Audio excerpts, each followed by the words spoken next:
Doctor Zakir, মুসলিমরা যে প্রত্যেক রমজান মাসে সেই আগের ভুলগুলোই বারবার করছে, এর পেছনে কারণটা আসলে কি?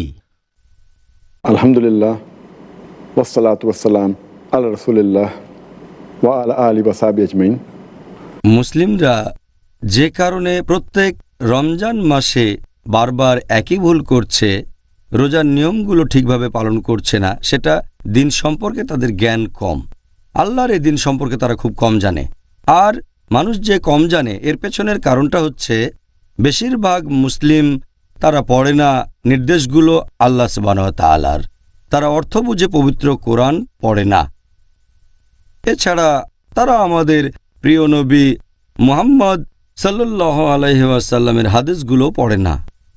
মুসলিমদের কি করা উচিত? অর্থ বুঝে কোরআন পড়তে হবে, নবীর হাদিস পড়তে হবে, নবীর সিরাত পড়তে হবে। তাহলে ইনশাআল্লাহ আমরা ভালোভাবে আমাদের দিন সম্পর্কে জানতে পারব, রোজার নিয়মকানুনগুলো জেনে নেব আমরা। আর আল্লাহ সুবহানাহু ওয়া তাআলা তখন আমাদের পথ খুলে দেবেন। তিনি মুসলিমদের পথনির্দেশ দেন, তবে তিনি কাকে পরিচালিত করবেন তার একটা শর্ত আছে। আল্লাহ পবিত্র কোরআনে বলেছেন, সূরা আনকাবুত অধ্যায় নম্বর 29 আয়াত 69 বলা হয়েছে যে যারা সংগ্রাম করে আল্লাহ সুবহানাহু ওয়া তাআলার পথে, যারা করে জিহাদ ফি সাবিলিল্লাহ, আল্লাহ সুবহানাহু ওয়া তাআলা তাদের জন্য পথ খুলে দেন। তাহলে আমরা পেয়ে যাব আল্লাহ সুবহানাহু ওয়া তাআলার পথনির্দেশ। যে শর্ত পালন করলে আল্লাহ সুবহানাহু ওয়া তাআলা আমাদের জন্য পথ খুলে দেবেন, সেটা তার পথে সংগ্রাম করতে হবে, জিহাদ ফি সাবিলিল্লাহ। আল্লাহ পবিত্র কোরআনে বলেছেন সূরা নাহাল অধ্যায় নম্বর 16 আয়াত নম্বর 43। এছাড়াও আছে সূরা আম্বিয়া অধ্যায় নম্বর 21 আয়াত নম্বর 7। আল্লাহ বলেন, ফাসআলু আহলা যিকরি ইন কুনতুম লা তা'লামুন। যার অর্থ, তোমরা যদি কিছু না জানো অথবা সন্দেহ থাকে তাহলে তাকে জিজ্ঞেস করো যিনি এ সম্পর্কে জানেন। যদি না জানো তাহলে জ্ঞানীদের জিজ্ঞেস করো।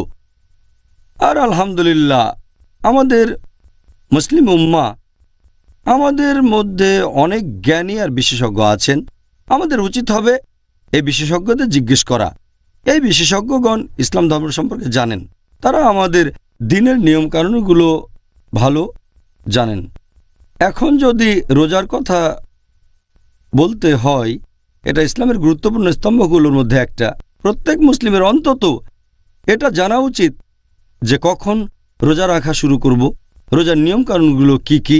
বর্তমানে এই তথ্য প্রযুক্তির যুগে এগুলো জানা খুবই সহজ। মুসলিমরা শুধুমাত্র তাদের অবহেলার কারণেই এইসব নিয়মকানুনের ব্যাপারে অজ্ঞ থেকে যায়। এটা জেনে নেওয়া খুবই সহজ যে রোজা শুরুর সময়টা কখন থেকে শুরু হয়ে যায়, অর্থাৎ সাহরির সময় শেষ, তারপর ইফতারের সময় কখন, রোজা কখন ভাঙব, কোন কোন কারণে রোজা ভেঙে যায়, ইত্যাদি ইত্যাদি। শুধুমাত্র মুসলিমদের অবহেলা আর অজ্ঞতার কারণে তারা রমজান মাসে বারবার একই ভুলগুলো করে যাচ্ছেন।